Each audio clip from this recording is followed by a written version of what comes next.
We got the wife out here this morning. Let him out, honey.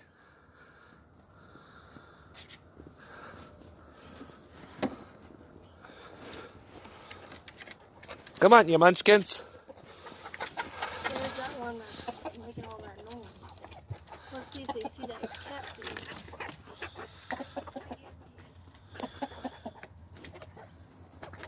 Good morning, chickens. Do you like that cat food? Yeah, my wife slipped him some old cat foods there.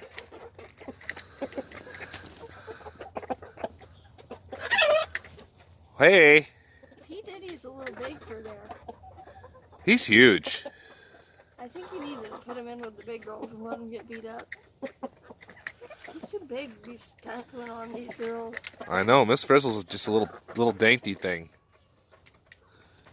It's Billy Ray.